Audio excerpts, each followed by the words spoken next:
Facebook. Here we go. Episode 10, Stomp Strong Show. I'm Stomp. This is Sod. How you doing, Sod? Man, life is good. Life is good. You know, we've had a busy week. We finally reached episode 10, which is sort of cool. Yeah, a little bit of a milestone, right? Yeah, sure. It's like our first milestone on the podcast. Like, that's kind of strange. We missed 1 week. Right. Every week we don't even talk about it before a little bit. We talk if there's questions a little bit. And then on Sunday I say, hey, you ready to do it? And you go, yeah. Every week except for, and you even said yeah on Father's Day, then realized you had to pull out. Right. And we did it on went Monday. Next day. I think we missed 1 week total, and man, it's been a pleasure for me. I've totally enjoyed it. We're getting steady growth. That's cool. And maybe we talk about the same stuff, but we are piggybacking on our weeks. Sure. So it's kind of going to be the same stuff.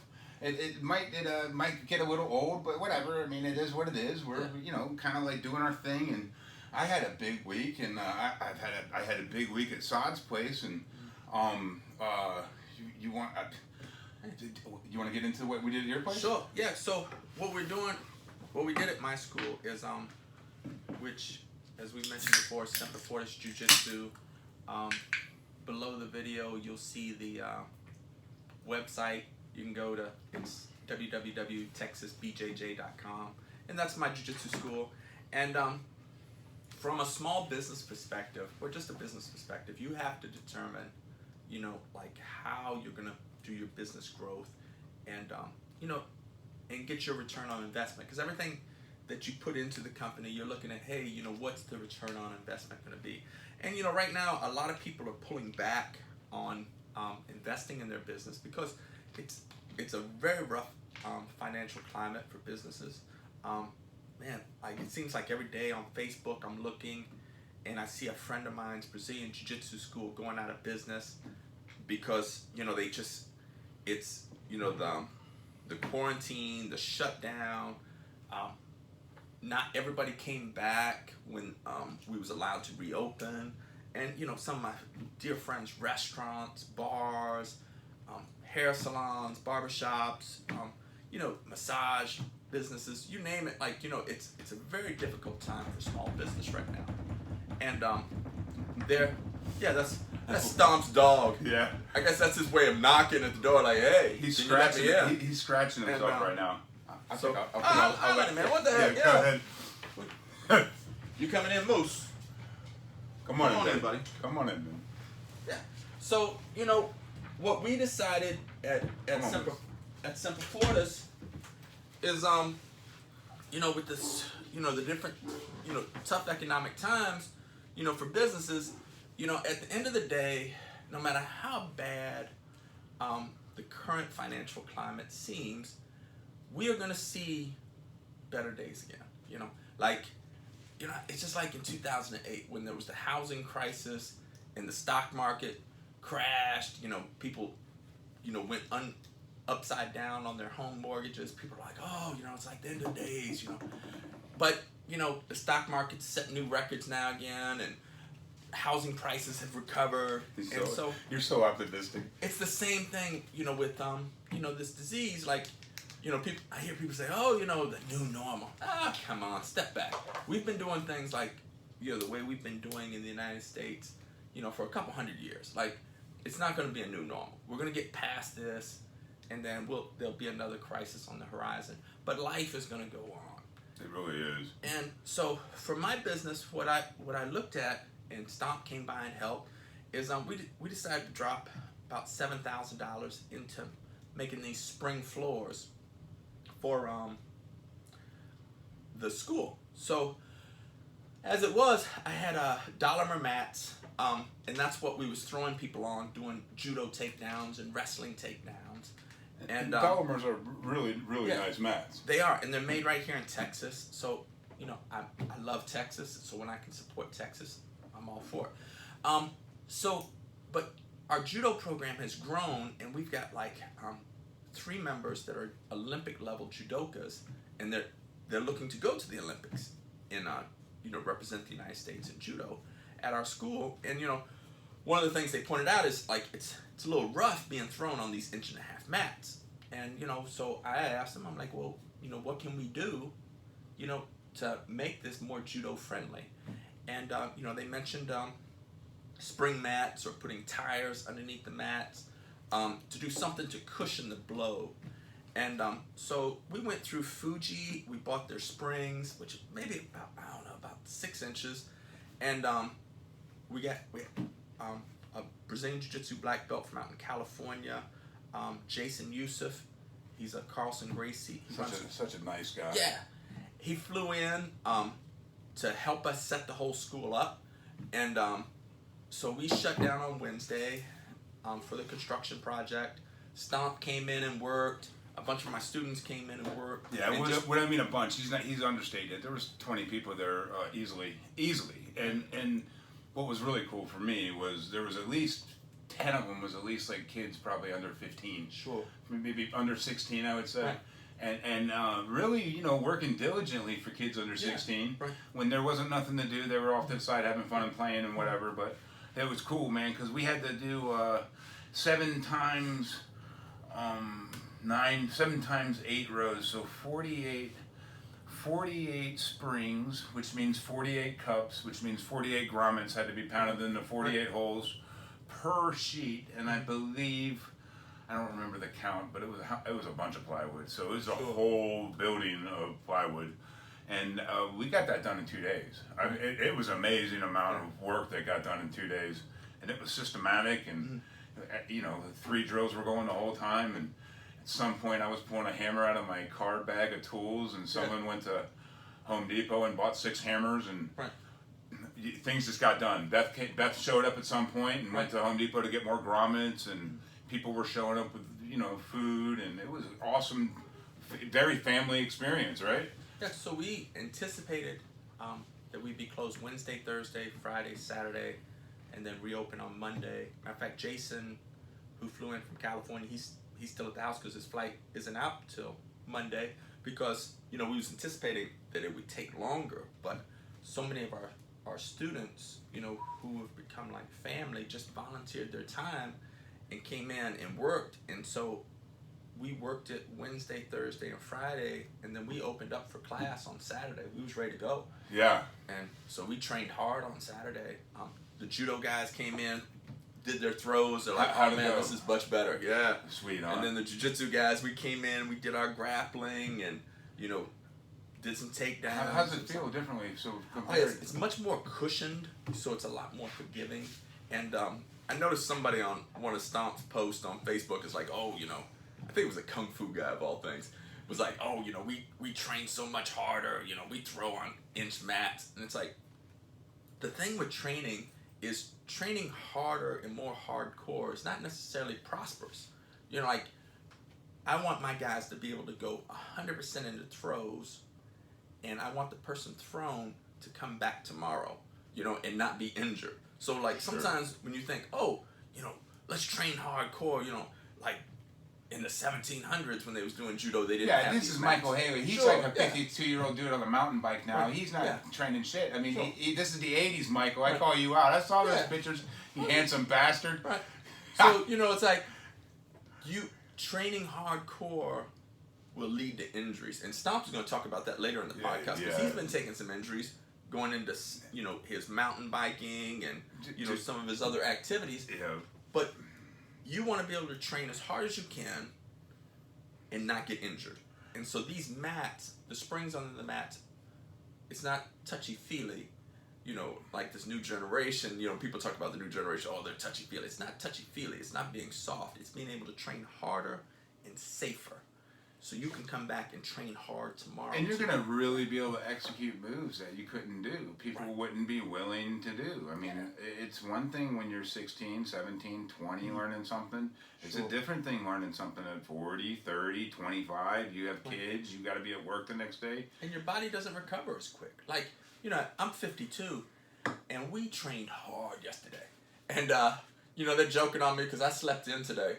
And they're like, man, you get your sleep. I'm like, dude, I'm retired from the Navy now, and you guys wrecked my body yesterday. You know, in jiu-jitsu we call it rolling, but you know, it's any other art, you just call it sparring. And we're sparring 100%, just going at it. And I got 20-year-old after 20-year-old after 20-year-old who's just waiting to take it to me because they want to be able to train against black belts, give it their best, and see if they can get me. And of course, I'm proud of my students if they can get me, but every day I'm like, not today, you're not. Right. So, I'm going to give my best back, and, we're going to train really hard. And so yesterday we trained really hard. And then the guy that was the expert in setting up the spring floors that flew in from California to help me, Jason Youssef, not only is he an amazing jiu-jitsu instructor and he owns his own school, a Carlson Gracie school in Irvine, California, but he's an amazing jiu-jitsu competitor that has won the American Nationals. I want to say he's won the World No-Gi Championship. Wow. Phenomenal. So I got to, me and my students got to train and spar with him, and which is probably why my body hurts today.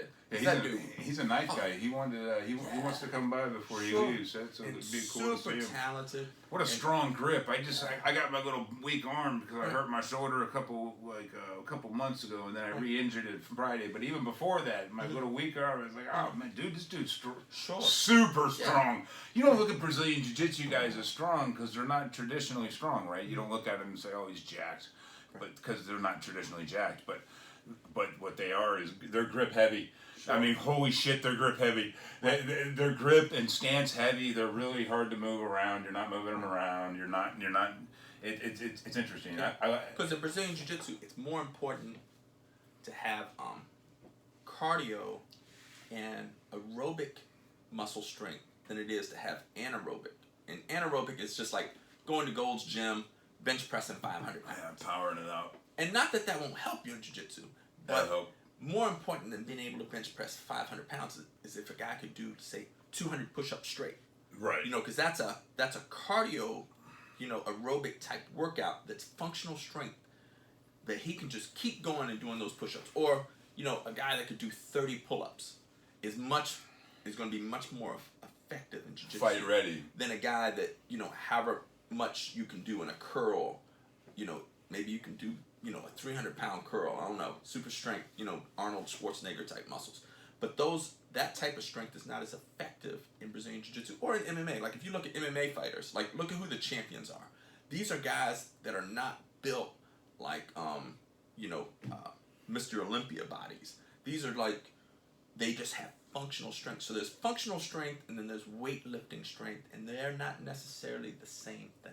Yeah, like the biggest guy, strongest dude on the planet, the Mountain right now, is shredding weight to fight Eddie Hall, who's like the third biggest dude on the planet, who quit competing 3 years ago and has shredded like 40, 50 pounds. Right, yeah. So Eddie Hall's come off 50 pounds. They're rivals in the weightlifting world, and the Mountains now is going to come off his like 100 pounds, and they're meeting next year.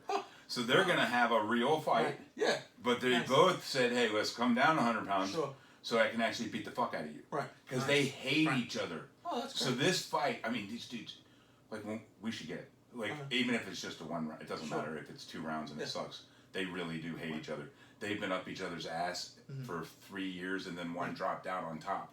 And then the other one just destroyed his deadlift record. Right. So the one is like 6'4", and the other one's like 6'9". Yeah.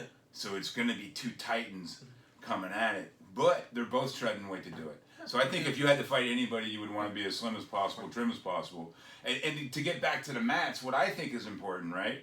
So I come, one of the ways me and Saad met early was I kept asking him about mats, and, this gave me a reason to talk to him. So he's, I don't know him. I'm moving to Texas. I have a few months to go. I know I have like a big ass house here with a bunch of bedrooms, and it's just going to be me and Beth.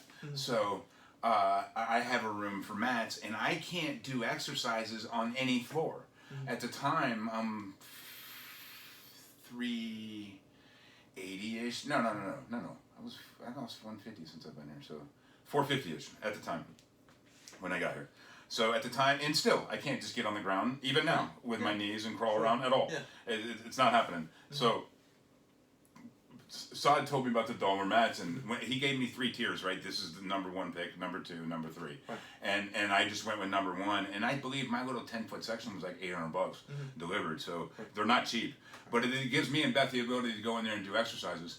and she does them every day, and we have like one 15-pound kettlebell in there, and I can go in there and do get-ups with a kettlebell, and I could barely do it. I mean, I can barely move this 15-pounder, and I'm just doing all body weight, go lay down on the ground, stand up, lay down on the ground, stand. I'm trying to become mobile, right? So these mats are good here, but even now, I can't just go drop to my ground and go get nobody. My knees are screwed, so I'm an older dude coming to class. Yeah. And you got this is the only elevated 5-inch floor, floating floor in Texas BJJ, period. Right? That's what the guy said. That's my knowledge, yeah. Yeah, as far as we know, this is the only one in this area that could even think about showing this. So it's going to just make it open for so many more people to go, wow, this is going to be more available, more friendly. And for the people that are training real hard, they're going to be able to train harder and longer and be able to do what they need to execute the explosive power moves that's jiu-jitsu. And you're still going to be throwing down an 8-inch mat. Yeah, you're still going to feel it. But it's going to be harder throws, and it's not going to hurt you as bad. And so you're going to recover quickly. You're going to be able to train more.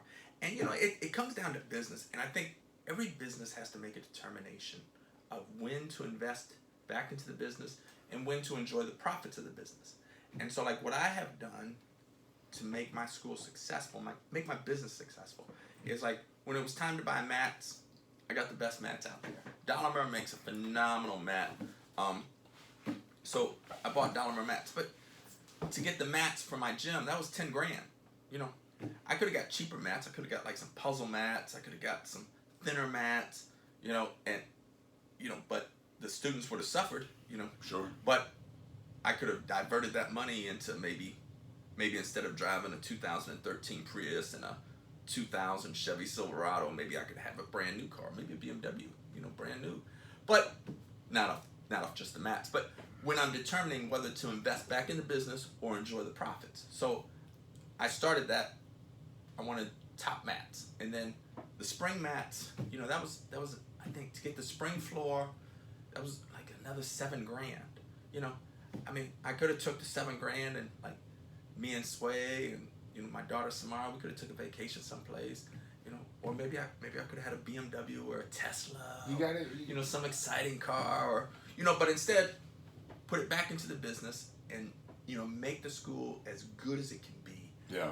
For continued growth, because once this pandemic is over, there's already a lot of schools going out of business. Somebody's gonna be left standing, and I intend on being the school that's left standing. Sure. I think like right now there's maybe 25 schools in San Antonio, give or take a few, and I hope they all are left standing because I don't consider them competition, because I consider them kindred spirits. Sure. So I don't say anything bad about any of the schools. And like sometimes when somebody lives on the west side, and they're like, hey, I'm interested in going to your school, it's like, you know what? There's some really good schools on the west side. So don't drive all the way across San Antonio, a 45-minute drive, and pass 10 really good schools just to get to my school. I would rather you invest that time instead of being on the road and train jiu-jitsu. So there's a lot of good schools, but people are there. It's a difficult time economically for a lot of businesses, and at the end of the day, my business will survive. Because one, I've saved up the money, and I intend on continuing to reinvest into the business.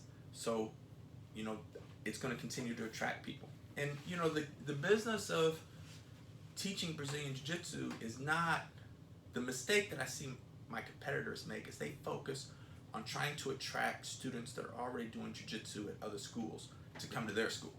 And that's a losing proposition. Interesting. The game is, the business is to convince the person that has never done Brazilian Jiu-Jitsu, like Stomp. Yeah. To get this guy to come into your door and learn Jiu-Jitsu. Stay. That's the key. And continue to grow and go from white belt to black belt, and since we're talking a little bit about this, let me talk about how I think your place is a little bit different too. Saad brings his price point. I think it's at $110 a month. Right. So if you ask anybody else, it's like $200, $220, and that's a normal price in Florida. That's a normal price in Texas. Right. That's a normal price to go to jiu-jitsu class.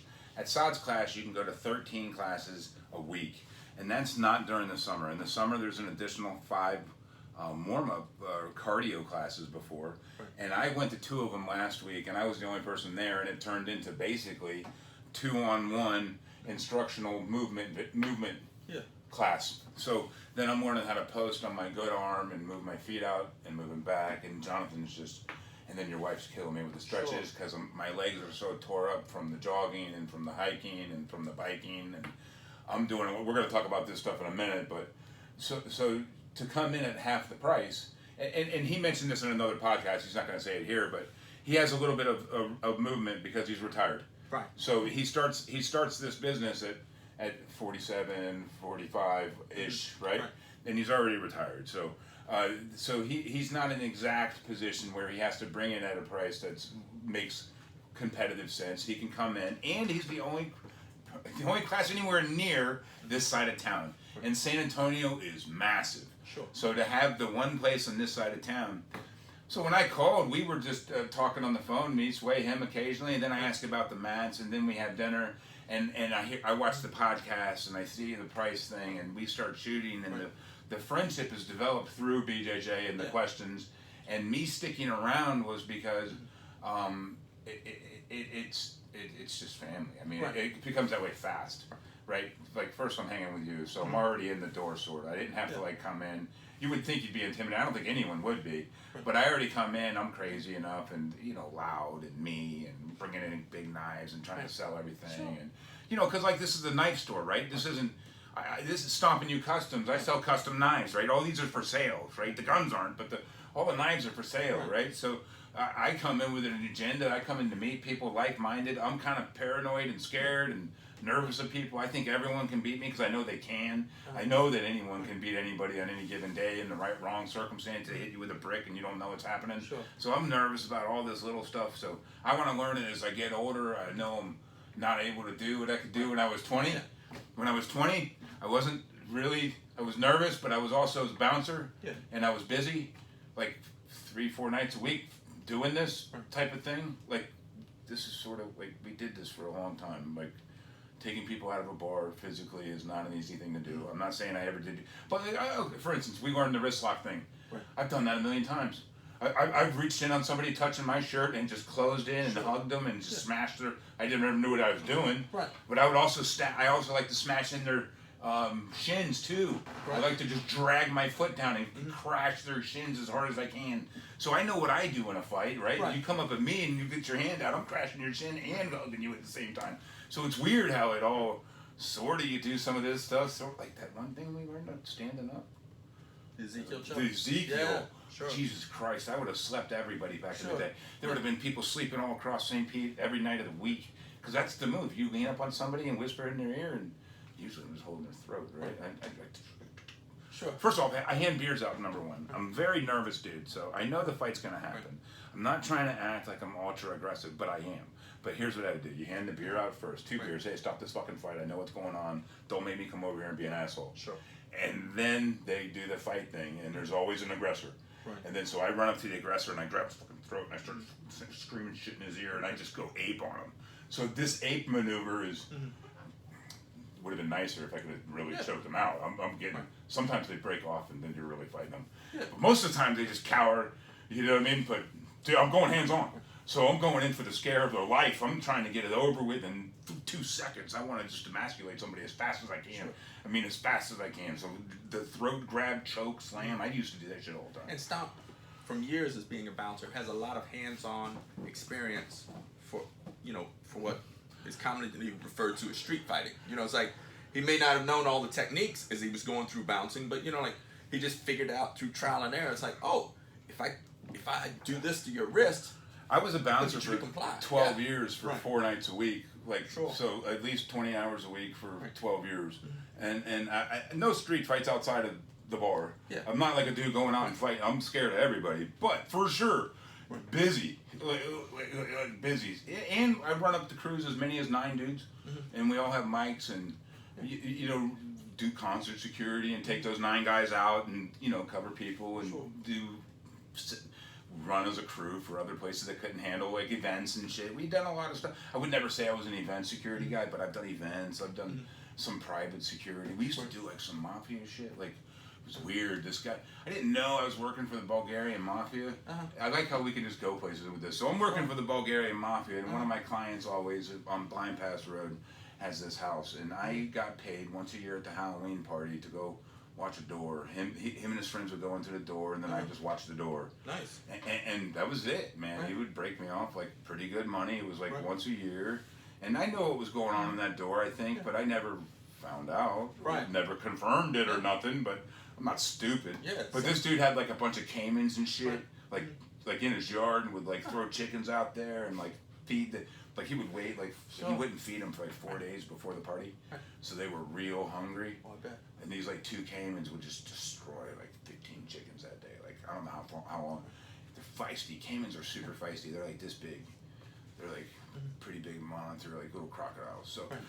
So the bouncing thing, I've done a lot of weird shit over the years.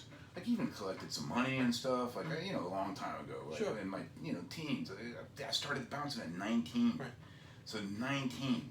So 19 to 31, 32, and then I became a teacher. So it was a forever deal, dude. Sure. It was like, wow. Like, dude, I've been in the bar life forever. It's like I could never go into a bar again and be perfect. Sure. Perfect. I would never, ever spend a day bouncing now. Right. You couldn't pay me enough to hang out with drunk people. I quit drinking 8 years ago, so it's I can go and Beth wants to have a drink and we can go get some food at a bar and I can be in and out, but I'm not hanging out. I don't put myself in those situations. Right. I don't want to be out late. That's I don't want smart. to be nowhere but home for the month. I'm not saying I'm not stupid, Right. Because I am. We're gonna talk about that in a minute. We all do dumb stuff from time to time. I do dumb shit constantly, so I can do enough dumb shit at home and in my own life Sure. that I don't need to be out finding stupid people. So if you find yourself getting into like bar situations, stop going. Like that's my key is if you've had your ass kicked by a bouncer, stop going to bars. You have a drinking problem. We don't want to do nothing to you. Yeah. We want to do nothing. The best night in the world is when the bartenders make a shit ton of money. Everybody goes home safe. There's no problems. That is most nights. You just gotta bark a few people down. But man, that's the whole key. If you're having a bunch of problems with bouncers, don't go. And if you're having a problem with your knees and you're hesitating in jiu-jitsu or BJJ, Saad's got a good floor. I mean, and the best part for me was watching everyone pull together. Yeah, it's we try to create a family atmosphere, and it's one of the things I love about jiu-jitsu is, man, the majority of people that are into jiu-jitsu, they're just Super good people. Just like anything, you're gonna get some knuckleheads, but man, like, and I try to filter them out. So when I meet a knucklehead, but Bam's still there. I mean, Bam is awesome. Oh, I okay. dig Bam. And what I love about jiu-jitsu is like a guy like Stomp can start, at 47 years old, and he can get into this art and do well against young guys. Where in striking arts you cannot. Like one of the biggest gimmicks I see on TV now, I see people showing videos of Mike Tyson talking about coming back. he's coming back. Oh, And he might try because maybe he needs the money. But here's the reality. You don't need no money. With striking arts is when you are like Mike Tyson's about the same age as me, 52. Like I used to box in the 80s, but I know if I tried boxing now, I'd get knocked out. Like it would go bad. And anybody that's trying to sell that Mike Tyson is going to beat Deontay Wilder, I'm putting my money on Mike right now. or He's ain't Anthony beating the gypsy Joshua, guy. He ain't beating the gypsy guy. against any of them, they will knock him out quickly. Because Think, man. Tyson comes in, does his little thing. He comes in short. He goes left. He goes right. Because He hits him with the upper. it's not the 1980s anymore. But what? And Mike Tyson is 52, and there's a reason there's never been a 52-year-old world boxing champion in any weight class. It ain't gonna happen. He does not have the quick twitch muscles that he once did. So what you're gonna see is this slow old man that when he was in his prime, he was explosive. I'm disappointed in you, Oh, yeah, Todd. it's- This is disappointing. So it's not gonna You happen. don't have any hope for fucking Mike? Mike might beat another old guy if he does a What kind of odds you show gonna give me? against. What kind of odds you want to take on? Dude, I would bet you 10 grand. Mike No, Tyson I don't need will odds. never be the world champion. How about like 5 to 1, He's not- 10 to 1, and then I'll name the money. Okay. How about the odds? Give me some odds, because I'm gonna bet them. I'll give If you it's 101 good, odds. 100 to 1. Like, So you I go $5. You are not gonna $5. Mike Tyson $5, 101. will not- You don't have to think about it. Maybe just do 5 to 1. Just do 25 for 5. How's that? Wherever you want to go. 25 for 5. So let's 25 look at for the 5. next, So let's you look go at with the it? next 5 to years. 5 to 1. So let's clarify what we're talking about here. Okay. Next 5 years. If Mike Tyson Mike fights Tyson- Deontay Wilder only, No, against anybody. Will not Anybody. win the world championship. how about Will if, never again be the what world if he's like Evander Holyfield? That's That's because that's different. another 50-year-old guy. Well, he's not going to go for that. He's not going to go for the. This is an exhibition fight. This isn't Yeah. a world What I'm championship. saying is, at 50, Just an you- exhibition fight, though. I not don't a world care championship. if you're Sugar Ray Leonard, Marvin Hagler, Roberto Duran. I understand what you're saying, but Any of the greats. we're doing the terms for the 5 to 1. Any of the I would greats. want to go $5. He's not going to become world champion again. So, I'm not saying world champion. How about Yeah, that's what I'm saying. How about an expedition fight? I'm not talking about exhibition. I'm talking That's about. what I'm saying. He will never be world No, champion. but I'm again. saying if he steps into the ring against Deontay Wilder for shits and He will get giggles knocked out in 6 months, quickly. you want to bet money on that? No world championship, though. But he's not going to fight Deontay Wilder. Dude, they're standing up next to each other in Facebook. It's not going to happen. Okay, There's so- no way. Because So anybody, we'll talk about the fight if it comes up. anybody that's friends. He don't want to do it. Of course, he's not going to become the world heavyweight champion again. Anybody that's Impossible. friends with Mike Tyson Impossible. should advise him: do not take a fight against Deontay Wilder, the Gypsy King, Don't fight the Anthony Gypsy King. Joshua, Don't any fight of those the Gypsy guys. King. Like Don't fight the Gypsy King. I'm Matter with of you on fact, that. Mike Tyson should not fight anybody in the top 10 heavyweights. I honestly don't He will think lose Mike badly. Tyson should fight anybody. Right. He's 52. Right. He's, Because he's making plenty of money. It's not about money. what people It's ego at this point. mistakenly think is they think of Mike Tyson in the 80s when he was destroying people. I think of Mike Tyson in the 90s. Like, there was some dude named Kevin something. I don't know. But this is Mike Knocked Tyson, in the Tyson out in his 90s last on fight. cocaine every day of his life. So he's Mike Tyson has been smoking gangs of weed. He's got his own weed company. You don't understand. He's really, really high. He's getting all the I free understand weed, man. He's what got it's like so to much. have a 50-year-old body. He's got so much Right. weed in his system now instead of the coke that he thinks he might be impervious. I've seen him training. He's super fast though. I'm not saying No. that he's going to be able to beat Deontay Wilder. I'm saying he's What I'm nowhere saying near is as this: fast. I will bet on him fighting Deontay Wilder if you give me some. I'll even go 5 to 5. You want to go just straight up? I'll go straight up. He's not going to beat Deontay. I'm not saying he's going to beat him, but I'm betting on Tyson because he's the man, and I watched every there- fight he ever did. There might be somebody that does. And I an have some exhibition high fight hope with for him. old He men ain't winning. coming back. Yeah. Sometimes the old man comes back, son. No. Sometimes people never leave, and they're always sometimes there's comebacks. No. So No. the reality of striking arts is old men do not do well. But in grappling arts, old men can have longer careers. I believe we should all avoid getting punched in the head if at all possible. And Anytime your bell gets rung Right. is a bad day. Because, in my humble opinion, maybe the greatest boxer that ever stepped in the ring, Muhammad Ali, maybe Joe Louis. But when they both got into their 40s, they were losing matches to guys that had no business being in the ring with them because they were not in Ali or Joe Louis's class. I'm gonna You have see to. every great fighter, as they get older, they get beat by guys that aren't in their league, but it's just father time. I think Saad is. You're probably correct, and Yeah. you are much more of an expert at certain things than I am. But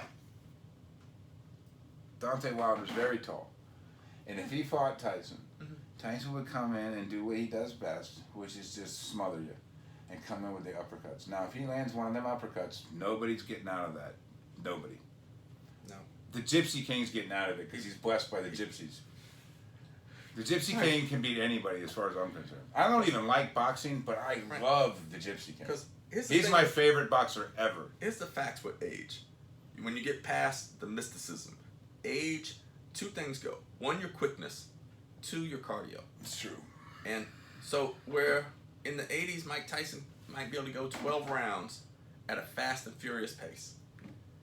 In his 50s, in 2020, he is not going to go at that same pace for 10, 12 rounds. No, He can't. There's not. It's going to be like one of them things where he just gets beat up a while, and he comes in, he smothers him, and gets an uppercut. He's a power puncher. He's not going to lose too much power at 52. I don't think. He's going to be able to punch super Even when hard. Tyson was in his prime, I can't think of a time where he knocked a guy out when he was losing the fight. I saw him No, going he there doesn't just- lose the fight though. Right. He only lost one fight, and that's the one he lost. Oh no, he lost a bunch of fights. Well, after the first one though. Yeah. I mean, at that After certain Buster point, Douglas, Buster Douglas, right? You know, the floodgates open. Buster Douglas was a really weird day. I remember being there that Sure. day, and my buddy Jimmy Hess is a Mike Tyson nut, Right. nut. And Jimmy's also, by the way, like pound for pound, the strongest friend out of everybody we knew. He was like 4 years younger, but he could bench press 315 before anybody else, and he was like a 5'10" dude. I mean, he wasn't huge. You know, he was like, so he was very much into fighting. My neighborhood was not necessarily the easiest neighborhood. I didn't fight a lot. I was a kind of a shy kid, but that neighborhood was just full of battles. You know, like it was a kind of a hard neighborhood, and Jimmy was kind of the hardest one in the hard neighborhood. That was younger, and then he would hang out with us 4-year-old guys and 2-year-older guys, and hang with us no problem. And Jimmy was into Mike Tyson, and I saw it happening before Jimmy saw it happening. No one could see Mike Tyson losing, but I saw Buster on his ass, and he was just on him. No one had been on him, and Tyson didn't know how to handle it. And it started going south, and I'm like, dude, he's winning, he's winning, he's winning. And I started screaming rounds, and Jimmy's starting to get crazy. We're at Steve Templeton's house, right? And Jimmy's Jimmy's super hothead, right? So Jimmy's starting to get really crazy, and Steve Templeton's house, and he's winning. Next thing I know, me and Jimmy are in a fight. I'm not even sure what happened at that fight. It was over pretty quick. Me and Jimmy had gotten into it a few times. Since we're breaking off, I'll say one little Jimmy story. One time we're at a house, something happens. Sure. Jimmy, might have been something else about Tyson, I think, in a different fight. I think it was another Tyson fight, where I said he was going to lose again or something. I don't know what happened, but Jimmy just smacked the fuck out of me. I mean, straight open hand, hard as he can hit me. And dude, I'm fucking huge. I'm like 5'50". We're both young. I'm 25, maybe. He's like 27. No, I'm 27. He's like 25. We're both like way adults. And Jimmy's still crazy, right? I'm still fucking crazy. He smacks the shit out of me. We're at Renshaw's house. Mike's house. I pick Jimmy up by his neck, crash him through a couch. The couch splits in half. I get on top of him. I start strangling him. He can't do nothing about it. I'm huge. I'm all up on him, and he starts fucking giggling like a little kid. Jimmy. So people took Tyson so seriously when he lost that day. People had heart attacks. People were fighting inside houses. Shit was going down when Tyson lost. Nobody thought that shit was going to happen, man. It was unbelievable. So that was a crazy, crazy day. But we were also around, like you're right there. So you saw him as a 5-year older dude, right? I saw him as a 5-year younger dude. So when I'm in high school, he got his championship. He was 19. I was like, Tyson's like your age. Yeah. So he was 19. I was 14. So you're watching him at 19. I'm watching him when I'm 14. We're both watching the most unbelievable specimen of a fighter ever. Really, Mike Tyson in his prime was incredibly scary for a 5'10" dude. He was good. I mean, incredibly scary. I wouldn't ever call him the best ever. No, well, like, I'm not saying he'd have got knocked out by Ali in his prime. I don't know about that. I don't know enough to talk about it. I don't know enough about boxing. George Foreman would have killed him in his prime. George Foreman is just the baddest dude on the planet, right? What a cool dude, right? Yeah. He's so smart, he names all of his kids the same name. How smart is that? Dude, that's genius. They're all George. They better listen. Okay, let's not talk about it from like maybe he's punch drunk and doesn't remember the names. Let's just talk about shit getting done. Yeah. George. Right. Yeah. Whoever ain't listening is fucked. That's George Foreman. You don't listen to George Foreman, you ain't getting no pancakes, you ain't getting no extra hamburgers, you ain't getting the Foreman cooker. George Foreman's a man. Out of all the fighters, I say watching him come back in his career was insane. Sure. My uncle made me watch. He's like, listen, this is George Foreman. Yeah. He used to be this dude back in the 70s, and he used to fight Muhammad Ali, and he's coming back, and he's a preacher, and my Uncle Dave would make me sit and go, watch. By the second round, he's going to be talking to the ref about saving this guy. And then by the second round, Foreman would just have to hit this dude like 3, 4, 6 times. That's it. It hit so hard in his old man years when he was like 35 coming back that he would start talking to the refs routinely. 35 fights, I believe, he did before he came on this comeback. 35 fights till he hit fucking Holyfield. And they fought for the championship twice, and Holyfield beat him. So this old man came back at like 45 and took the championship. So I digress. George Foreman was super old when that happened. I can argue that maybe a 45-year-old can come back. How old was Foreman then? You remember? I don't know how old he was. But is it just because George Foreman's so big? Because he is huge. I'm saying he definitely wasn't 50. He wasn't 50 though.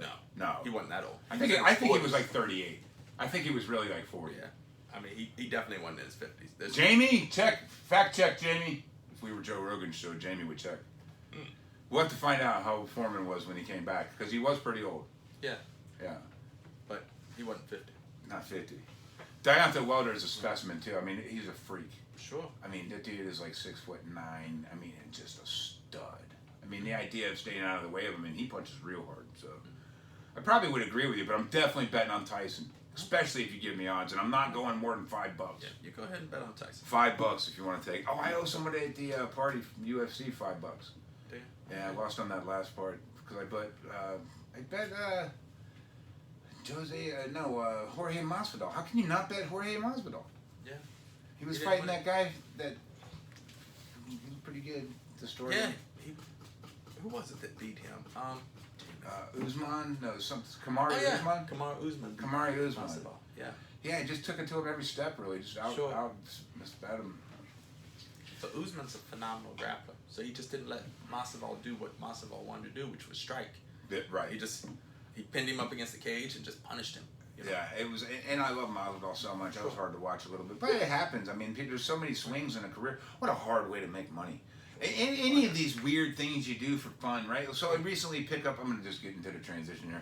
I recently pick up. I'm gonna go into what happened to me this week. Uh-huh. I pick up mountain biking about a month ago for a hobby, and I get a fat bike, and a fat bike is a 4-inch wide tire or more. And the reason I buy a fat bike is because I want to explore this area by the house. And I hadn't even found these trails yet in that area when I bought the fat bike. But the trails that are there are a bunch of rocky riverbeds that are essentially dry. And the fat bike's a blast, right? So I go and I explore, and I probably only put like 30 miles on this bike. So maybe we'll say like 6 excursions on the bike. 5 miles an excursion is like my average ride. And but I watch all the videos, and I watch them at Whistler Park, and I watch them at Spider Mountain, and I'm planning a trip to Spider Mountain, which is like 3 hours away, and we got all these things going on in my mind, and I'm riding the bike, and I'm saturated. And if you don't know me, I get just deep, man.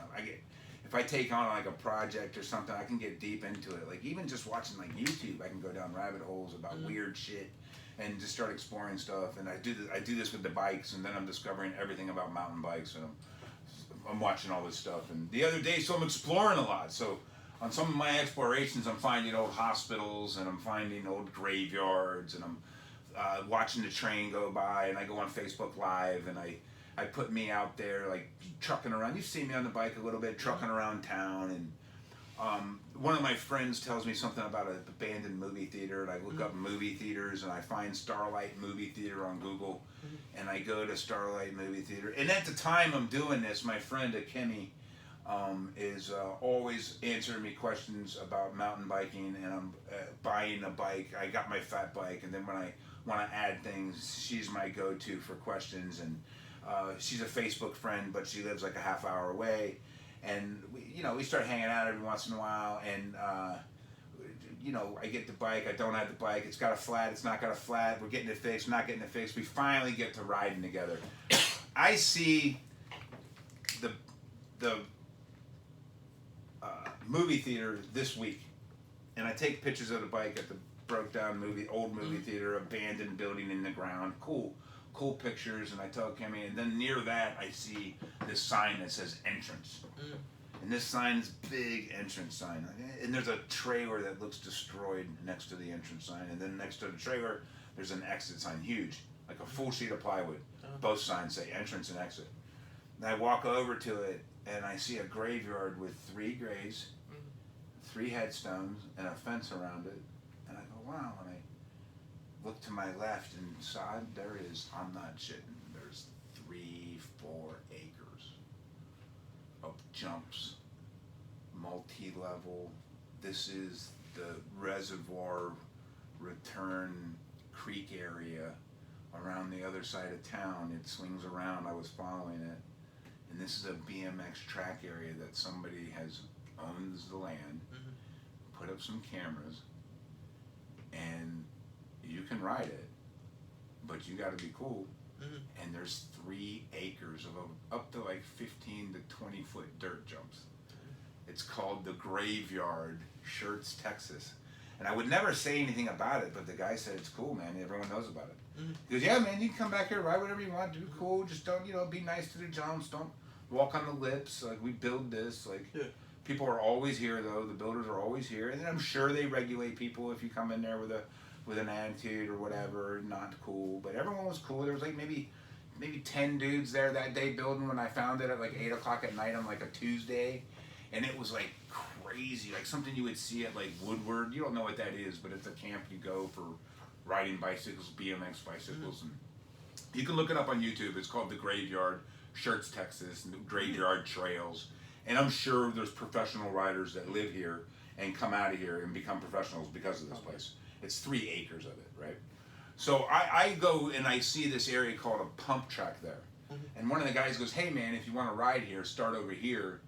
You should be able to ride this. I can't even get my bike around this place without wrecking. Just trying to find something that doesn't have a transition on somewhere. So I have to like get off the bike, grab it, figure out how to get out of this. It's just a maze of jumps. There's 4-way jumps coming all over the place. So it's insane what they built. And they all link up together. And he takes me with his little 8-year-old kid. And this guy's like a rock star around here, but he's off the break. He can't play right now, so he's like a professional musician around here. And he has this like 8-year-old kid, and he goes, well, this is the pump track, man. This is what you can ride. And the pump track's crazy. It has like these like little things, and on a pump track, you just ride the bike without pedaling. And you can pump your way all the way around the track. And they actually have contests. So if you figure out the rhythm, right? So I've never done anything like this, right? Except when I was like maybe an 8-year-old, I would go out and BMX race every once in a while, maybe 10 or 12. So I raced a little bit when I was a kid. I always was on a bike. I know how to ride a bike. I rode a bike all the way up in we'll say 20 years old or so. So at the pump track, there's 10 dudes there. You don't want to do it. In the meanwhile, at the trail, I've been walking with the dog. There's a beautiful single track there with a pump track that has like 5-foot rollers. Rollers are just what you would think, just rollers. And you go over. Now, I've ridden the left and right trail. They're 100 yards each. I've ridden them once or twice, pumping through those. Those get up to about 5 foot high, Zod. You don't make it to the top of one, you can kind of like put your feet out on the sides and push over it. And I had to figure out how to do it. And then I did it one more time by myself. And then this time I came with a Kimmy. And she's on like what I would call like an old school 10-speed bike, but it's really a really nice carbon fiber specialized gravel bike. And she's got like bikes and snacks on the thing, water, and she's set up to like camp. But she's like, I ride over all this type of stuff all the time. And I'm like, okay. So she goes and comes down the thing on this gravel bike, no suspension, no nothing, no fat tires, flies down, hits the brakes, doesn't even go that crazy fast, hits the brakes, goes to the top and barely makes it to the top of the middle section. I go, which one are you gonna do? She's like, I'm gonna take the middle one. It's the biggest one, the hardest line, the one I've never been on. But now the first time I'm there, I watch someone take up a gravel bike and go to the top and stop. And then she rides down, and it took her like 6-7 minutes to ride back. It's 200 yards of whoops to get back. It's real fun, right? She's whipped. I go, okay, I saw you do it. I noticed you didn't really you used the brakes some and you didn't make it to the top. Do you think it was a problem? You think you had to have more speed? She goes, yeah, you don't get enough speed coming down it. You might want to, I go, you think I should go full speed? She's like, yeah, I'd go full speed, I guess, and this is my decision, by the way. No one's making this decision for me, right? I've done the drop-in once before, I filmed it. I'm excited to do that. I know I can do that, but I've only done it once. But it's nerve-wracking. Dude, I hit this drop. I get like 10 feet from the jump. I realize I'm going napalm speed, man. I'm fucking flying, Sod. And it's on video, so I'll put it in here. I'll annotate and try to put the video in or something, or at least you'll have access to it. No, you already got it posted. The video was... I watched you wreck a couple times watching the video. It's just... It's the same channel that this video is on. You just look and you'll see Stomp on a bike.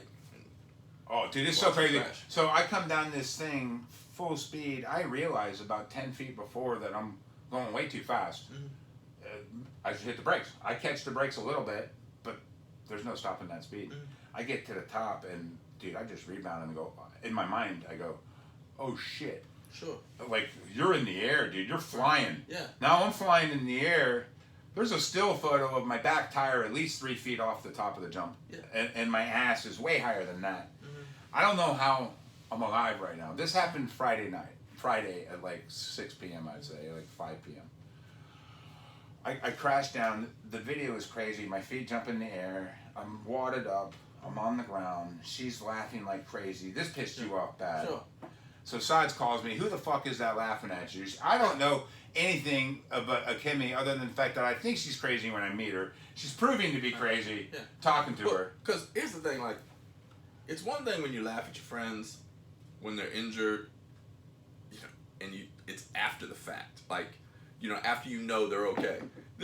I watched Stomp, he goes over, he brutally crashes, he's laying on the ground, and this person is just laughing hysterically. Yeah. And then every once in a while, in between laughs, is like, "Are you okay?"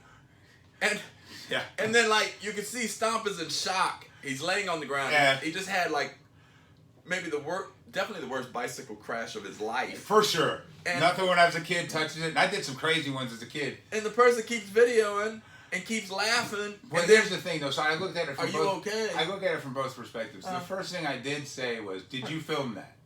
So she knows I'm okay, but before I'm not saying it's appropriate. I'm saying this is information for the bank. If I go watch her do something, know she's crazy. Know that this is like just check it off a little bit. Do some run-ups. I'm not saying Beth was like, listen, anybody else would be laughing at your ass. All your friends would be laughing at your ass too. I go, yeah, but maybe after I knew you was okay. You know, like you was laying on the ground still in shock. Yeah, it's okay. It's a great video. You're like, yeah, I think I'm okay. Like you had no idea if you was okay or not. No, I checked my feet already. I knew my legs weren't broke. I just wasn't really positive about my right arm, which is why you see me all gimped up a little bit. Right. Because I did take a pretty. What's fucked up about it is the only thing that shows any real damage is my knees. Yeah, I see your knees are all straight. So the knees are like I was a French, like a French prostitute on a good day or something. But the bike came off the jump like this, and what it really is a testament to Giant. I mean, the bike didn't break. I rode home 2 miles. I rode home from that. Right. But at 47, you don't recover as quickly as you do when you're like 27. Yeah, and this shoulder hurts. Sure. This shoulder was destroyed 3 months ago from punching a table. And it's like when you get injured, like I used to ride motorcycles all the time, and a friend of mine, he got into a motorcycle accident, and he got up with his broken leg. The leg is pointing in the wrong direction, and you know what the first thing he said? "I'm okay." It's like, I dude, think that's normal. You are absolutely not okay. Your adrenaline right now is saying, "Oh, I'm okay." But I really am okay to a degree. Yeah, no, you was injured, and before somebody laughs at you, they should be 100% sure. Like, no, is my friend okay? Do they need emergency assistance? Like, do I need to call 911 to get an ambulance here? I think the key to this is this, right? So like, here's the problem, right? So what I'm doing now is everything I haven't ever done the last 30 years. So from 15 to 45, you don't do none of this shit because you're a fat ass, and then you lose the weight. And now I'm like, dude, I was calling you the other day to see if you wanted to go bouldering, right? I mean, it's like climbing up a wall. I want to try it, so I want to try everything right now. That's the problem. I want to do it all. Sure. So do it all. Get the bike. Hit the trails. Just don't do stupid shit until you have like a 6 months in, maybe. Maybe I don't do anything crazy till I have maybe go get a skills competency class. Or maybe hang out with somebody that's not insane and rides a mountain bike normally, because the skill levels are different. What she can do is different than what I can do. She's on a bike that she's been riding forever. She's been riding for moons and moons and moons. She's my reference, right? She's my reference for biking. So she knows a lot more, right? I can't do what she's doing. Even in your class, even though I take it. We didn't say this earlier. What do I not do? I don't do the warm-ups. I don't do the rolls. I just now started doing the shrimping. We're progressing. I don't roll at the end of the class. I leave a little bit early. That part of it I'm not welcome to do yet. You pull me aside in the class for safety. So this is how you go learn Brazilian Jiu-Jitsu. You find a professional. He teaches you how to do it safely. This is what I got to do with the bike. If I want to be on the bike, I got to go hang out with people. Like hang out with Domingo. He rides his bike all the time. Hang out with people riding. Step into it a little slower. So the problem is I would have never done it by myself. I go with somebody that can do it, and then I'm Super Dave Osborne. Sure. Right? And I'm lucky. I'm walking. I'm lucky I'm alive. Absolutely. I could have easily snapped my neck. That roller, by the way, when you see the video, here's what's interesting. When I stand up, The rower behind me is at least 8 foot. That is the smaller one. The one I'm coming down is higher than that.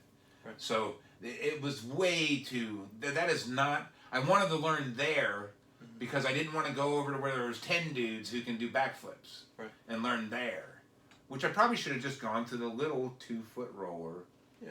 And just did part of it. Well, it's just like skiing. When you go skiing, you know, like there's the beginner's course on the mountain, coming down the snow mountain, and then there's the advanced where they'll put some danger signs up like, hey, if you're not going for the Olympics, you ought not take this course. You know, and like, so where you're at with this mountain biking is you need to go with people that have expertise in mountain biking and realize that you're a beginner and not an expert. Like, oh, it's like, oh, if I've been mountain biking for 20 years, sure, I can take these hills, no problem. But if I've been mountain biking like you for like a month or two, that hill was way out of your level of expertise. Sure. Ended up with the outcome. So it's the same thing like in Brazilian Jiu-Jitsu. When you come to me in class, yeah, you're a big, strong guy. You know, a tough guy. You used to be a bouncer. You know, no question. But if you go into a school as a brand new white belt, and the first thing you do is you get to spar with a guy who's fighting in the UFC, like that school is doing a disservice to you. There's no reason for you to take a beating like that when you don't know anything. You come in, so my philosophy as a Brazilian Jiu-Jitsu instructor is I'm going to teach you Jiu-Jitsu. I'm going to teach you some techniques, and then I'm going to slowly move you into sparring. Not spar. There's no point in having you spar on the first day. I'm not trying to test whether you're a tough guy or not. I want you to learn Jiu-Jitsu and then start to apply it. Vice, come in, don't know any Jiu-Jitsu. It's like, oh, I'm going to spar against some of your toughest guys, and it's the same concept with the mats, right? Yeah, it's safety. Right. It's keep you here for the long run. Let Jiu-Jitsu become something instead of a spot. Like you can. I mean, how many people go in for a month and they're done after they tried it, got the free month? And Saad does a first month free. He has the gis. He has everything you need. You come in and try. So the attrition rate's probably pretty high just there, letting people try it. Yeah, but like some people will come in. Like it doesn't happen often, but some people will come in and they will go to every single class. And I think I offer like 50 adult classes a month. And they'll do the free 1 month trial and hit every single class, which is going to the lunch in the evening class, going on the weekends, and then after 30 days, after the free trial is over, I never see them again. I mean, it's very rare, but every once in a while, there's that person. It's like, like I'm just gonna. I know I don't have the money to do this, but I want to train, or I'm in town for a week. I'm just gonna go, and like for me as a business owner, people are like, man, how can you afford to give a 1 month free trial to all new students? So I get students, even like they'll come in from another school, like they'll move in from out of town, and there'll be a purple belt or a brown belt. Somebody that's already knows they love jiu-jitsu and is sticking with it for the long haul. They'll come in and they're like, no, I already know. I don't need a free trial to know. Here's the money. I'm like, no, I'm not taking your money. Do a month with me. Make sure that this is where you want to be. Because as a business owner, so smart. What people don't realize about, like, say, when I'm running the type of business I have, is my costs are already sunk. Like, I have to pay the rent on that building, whether I have one student in class training or whether I have 100 students in class training. The rent's the same for me. The electrical bill is the same for me. The water bill is the same for me. Like, the insurance that I have to pay to cover my business is the same for me. So these are all sunk costs. Like, so, when we had the mandatory shutdown, my cost running that school was the same with no student income because I don't do contracts, so nobody paid me while the school was closed. But my expenses were the and same. some people tried, but you wouldn't taking it. You Because taking I'm like, if you have extra money for Yeah, charity, I'm not a charity. Dedicate that to charity because there's great charities out there. Brazilian Jiu-Jitsu schools are not charities. Yeah, but sorry, that's they're not important to that's you, different. They don't want. So I didn't take their You money. don't understand though. That's not. Oh, I That's understand. not their perspective. I Their just don't want them perspective to is- waste their money. Their perspective is we don't want this to close. Sure. If this is closing, Right. we're giving you whatever it takes. So this is a bunch of people that came up. We talked about it. It was like not everybody, but some people talked about it. Like, listen, this is how long this got to happen. You remember me asking you how many months this got to go before you Sure. got a problem? 'Cause That was there's my first. eventually, like, That's my you're first only question. gonna lose so much. How long Yeah. can you do this? Right. Sure. Right? So that everybody was scared. Sure. And we still are. And you still did the investment. And you're still looking long term. And that's the plan. So it is what it is. It ain't going nowhere. Because my costs are sunk. So it doesn't hurt me to give a person a free 1 month trial. Yeah. It doesn't hurt me at all. I think it's beautiful business wise because it takes the equation out of is this guy using me in any way? Yeah, because if you go into a school and on your first day they're trying to get you to sign a 1 year, 2 year, 3 year contract. You need 4 rash guards. You know, and then they want you to buy their uniforms, Right. and it's like, but you don't even know what you're getting into. Right. I don't do contracts because if you don't want to train with me, I don't want you there. Like, I don't want a person that only comes to my class because you're they're obligated, paying for it right. and they signed a 1 or 2 year contract. You It's like, no. or something. If you decide, hey, I don't want to train with you anymore because I don't like jiu-jitsu, or maybe you don't like me, or maybe you don't like somebody at the school, it's like, okay, I don't want you to stay just because you're financially obligated. So there's no financial. I think it's brilliant business move just as far as marketing goes. Because that's the atmosphere I want to create. Yeah, so I want everybody people there because they want to be there, not Yeah. because they have to be there, or because it's like, oh, I signed a 2 year contract and I'm paying a couple $100 a month, and if I don't go, it's a total loss. I like to do like video conferencing when I sell a knife, like a couple of them. Right. And the reason I don't insist on 2, but some buyers I know that are repeat buyers. I don't worry about it too much on the second one, but I even like to do 2 sometimes. Sure. And you want the buyer to be super comfortable with the knife. You don't want them giving the money up and then wondering what the knife is. So I don't even really take the money if I can. If it's a hand, I'll take the money if it's, but I won't ship the knife until I've done the conference. And then we do that, and it's just, I want him to see the knife. I've had problems buying knives where the handles aren't big enough. I want him to see, I want him to understand what he's getting. I want him to see the flaws. They're all handmade. There's not one perfect knife on this world, not one. No. None of them are perfect. They all have flaws. You have to go find which maker hid the flaws the best, or are you good enough to know enough about knife making to find that flaw? Right? There's also that, right? Certain people like a certain style of knife, certain people like another style of knife. So you have to keep everybody happy, and you want that customer experience, and you want them to know that you care about them. It's not just about the sale. It's not. For me, it's never about the first sale. It's about the 5th sale. Because if I get the right buyer in, he's not coming back for 1 or 2 or 3. He's buying presents. I have 30 makers here. This is a store. It's not me selling one knife brand, my brand I make. I don't make anything. Yeah. These are all people I back over time. So I want the best customer experience. You want the best customer experience. The only way for the legitimacy of the store or your school to be upheld is to be as legit as possible. I think it's just genius move on your end. And then plus, it's like, I retired from the Navy after 33 years. So my military pension and my investments, they cover all my household expenses. The school, I just wanted, to stay in the black, make a profit so it covers all of the expenses. I don't during the mandatory shutdown, I did not like paying for that out of my investments. I do like paying for it out of the springs or buying the mats out of my investments because that's constant improvement. Whereas I'm paying for the rent, I didn't enjoy out of my paying out of my military pension. But what's more important than me turning a buck in that school, which I think is the same thing you're saying about your business, is that school, Semper Fortis Jiu-Jitsu, that my name is attached to that, Saad Al-Aziz. Yeah. So I don't want you to come and feel like, oh, you're being, tricked or taken advantage of. I want, because my name is more important to me than your monthly tuition. My good name is more important than whatever dollars you're going to give me. And so I want my students, also known as customers, to leave happy with their experience and feel like my monthly tuition for adults is $110 a month. I want them to feel like I got my money's worth. Oh, hell yeah. That $110 a month. So whatever the tuition is, I want that student to feel like I'm getting a good return on my investment and not that I'm being taken advantage of. And so that's my approach with everybody that walks in the door. And my approach is weird because I work on a 20% margin. Right. So this is a hobby business. It doesn't pay for anything. Sure. So what I get if it's on the wall, I got it for 30% off. I paid for it outright. The maker though is the one backing the work. Some makers I still know, some I don't. So Yeah.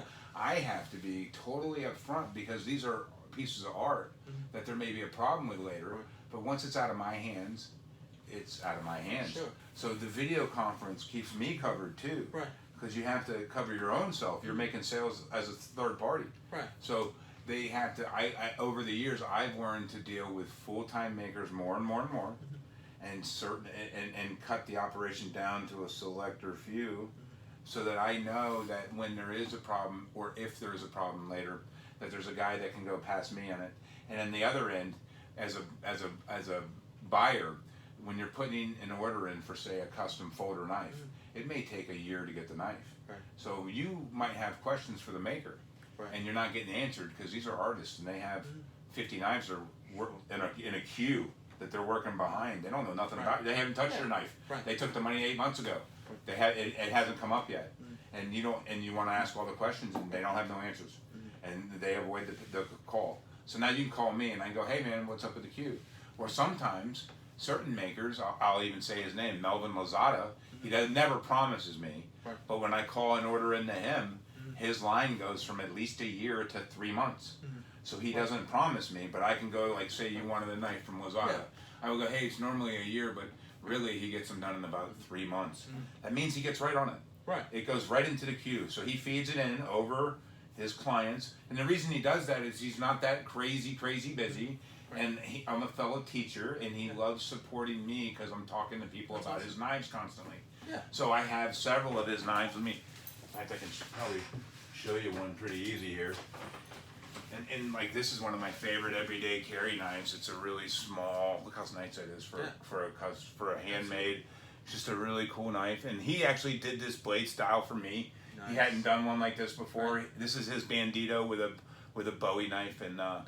so he actually does one. He'll make you whatever you want, really. And so he's been in the business, I believe, like 10 years, and he was a fellow teacher. And when I met him, he was in his garage, and his garage is set up into separate stations and super professional. And so it's interesting how. So I would turn a buyer over to him, and he would deal with the buyer, and the buyer would get the knife quicker, or I would mail it out, or he would mail it out. And at the end of the transaction, you're dealing with the maker. You're going to talk to the maker. Sure. At the end of the transaction, I just get 20% from the maker. So you buy it for the same price. All my knives, for the most part, I'll tell you if it goes over. Some knives, like I'll wait, say for one of my Sick Boy Gen 3, I believe, knives. There's 7 of them in the world. Right. And I waited, I think, a year and 3 months before I called them and got it. Right. And because sometimes I got to call for my own reasons. Right. And I got the knife in, and that knife goes for $1,000, and I paid $8. And I am selling it for $3 over $1,000, and I'll tell you that. Yeah. I'll be like, listen, he had my money tied up for a year and a half. It goes for $1,000. I would normally sell it for $1,000, but there's some details on it that I like. Yeah. And there's only 7, and there ain't gonna be no more. So this is $1,300. So I say out right up front everything about the money, everything about. Do I know the maker? Have I seen the maker? These guys sometimes come and go. Right. Especially the smaller makers, right? Sure. So over the years, I've adjusted the business, and that's just how it goes. You learn as you go. You probably saw some other people talking about judo's hard, the throws are hard. You start doing the math. I invest $7,000 over the next 10 years. I have X amount of people come in. It's going to make everybody happier. It's worth it. Right. And I have to be on this every day, and I'm old. Yeah. Probably a little bit of that is you having to Sure. throw down every day. Yeah, I'm 52. Yeah. My wife is 45. 44. Yeah. You should know. Yeah. She's 44. So like Mine's 46 today. the First like we're being thrown on these mats. So we want good quality, and we want good quality for our customers, so they keep coming back. They stay healthy. Like just on Stomp's business. I worked with Stomp to get my son a birthday present. We talked about it, I think, on episode 1 or 2. Sure. And like his birthday is May 28th. I was like, I want this custom Warhammer. In a month. And when he was a kid, he played the Warhammer game. He had always wanted one. So I was like, oh, if I can get a custom-made Warhammer. And what's funny is he's thinking Made to that, order. and you must have said something about me. Mm-hmm. So he calls me and starts talking about getting one. Right. And then so I went through like 3 days of showing him pictures and telling him what I thought was, because I had several on the wall and it wasn't what he wanted. Yeah. And I go, okay, well, hold on. Let me get some of these pictures from, because this is the best guy in the world as far as I'm concerned. And Dylan McCoon is just the best tomahawk, best Warhammer maker. He's just the best. His dad's phenomenal too, but I really like dealing with Dylan. Right. I don't deal with his father. I deal with Dylan, and Dylan's amazing. So I call Dylan, and like I was just telling you, Dylan doesn't even take orders most of the time. Yeah. He's extremely busy making hawks for the military. They pound them out. They're extremely well known, right? And what was important to me was I wanted it in time for his birthday. And he You know, and I called. Can you get it? And I called Dylan, Yeah, and he's sure. like, I'll put it in the next batch in 2 weeks. I should be able to do it for sure. Let me get it in on the next batch. So he had to throw it in on a special batch to get it in on time. So that's what I'm talking about. When you call, you might be able to get one from Dylan, but you might not. I mean, he's going to sell you what he's got. Right. He might not bump you up. He might tell you it's 6 months. I don't know. I don't know what he's going to tell you. But you can call me, and I can call people for you and get that done. And you can call Dylan. And Dylan knows if you call him and say Stomp sent me, he knows what's up. He's gonna shoot me my commission. And no one has no problem paying because I'm bringing them customers when I can. And there's nothing out of their pocket at all. If it doesn't work out, they're losing 20%. They have sales all the time. If I don't bring a sale, it's not like I'm taking stuff on, saying I'll hold it and sell it or give me this to resell. I don't do that. This is all paid for. Right. Everything you see here is, I have paid many water bills for many people. So this is a long business for me. This is a business I plan on being. I want to be known as Stomp, bringer of custom blades for everybody. So it's not gonna. This isn't first or fourth year. This is a 15-year at-home business. It's never gonna have a storefront. Right. I'm gonna be talking to makers and doing knife shows for the rest of my life. So it's designed from nothing. I do it a different way than anyone's done it. And I think you're doing it the same way. Right. You're doing your thing the way you want to do it. Right. You've seen a lot of other places. You've seen what didn't work. You see what wasn't right. Right. And I'm not doing any franchises. Trying to expand. It's like just this one school that I'm going to teach at least for the next 20 years. That me and my wife are going to teach at, and you're going to give it over to somebody from the school. You told me someone's taking it. My goal is hopefully your son. Yeah. And that was before he was him. It'll be somebody else, right? Yeah. Somebody. Like hopefully one of my students, because my son is a police officer and he's got his own career goals, and I know running a Brazilian Jiu-Jitsu school isn't in his career goal, but one of my students, that I take from kid to black belt, I hope they'll take over the school in 20 years and then it'll continue, because 20 years I'm gonna be 72, and I don't know if I'm gonna want to wake up and teach Jiu-Jitsu every day. I might, so who knows? It may go past 20, but my goal is, when I opened it, was at least do it until I'm 70 and then reassess, like, do I want to keep doing this or do I want to move on? It's beautiful that you like the Energizer Bunny. I mean, you can never stop swimming. At 70, you would just be hanging out and just, coming in when it opens. Right. Ronnie Coleman still goes to the gym all the time. He's had like 7 back surgeries. He's still pumping out a bicycle. He never stopped doing something. He'll still be standing there next to, maybe sitting down at the table. Who knows? Right. But there's no reason to leave. There's no reason to think that anything's gonna be short term. No one's doing. We're not doing these businesses short sighted. Right. You know what I mean? You come into them for a hobby. You come in for the love. Personally, I'm not. I'm not making a lot of money, but I do sell knives and I place orders all the time. Absolutely. And I like keeping people happy, and I like keeping the makers happy, and I like feeding people, and I like getting fed a little bit, and I like being around them. I don't know why. I don't know, man. This room makes me feel safe. Yeah. Something about this room makes me feel safe. And it's just like that old saying: if you can make a living off doing what you love, you'll never work another day in your life. So I love Brazilian Jiu-Jitsu. You love knives. Yeah. And so it's. Even though it's a hobby job, it's something I don't mind doing, no problem. I'll talk to knives all day. Sure. All day. Yeah. And I do. I talk to AKs all day, you never know. And we had a good long episode, and we never even got into the second question. Yeah. Well, so next week, we'll address. There was a question somebody asked me, my setup for everyday carry after they saw my carry from last week's episode. So next week I'll talk about the belt, the holster, the gun, and my concepts of everyday carry, how to go about doing it. And I will as well. And so that'll be one of the questions. And if you guys have any questions for us, please feel free to send them in the comments or hit us up on Facebook. Pretty easy to find. Right. And have a wonderful day. Another week, another episode. Went pretty good, man. Yeah. So thank you guys. Absolutely.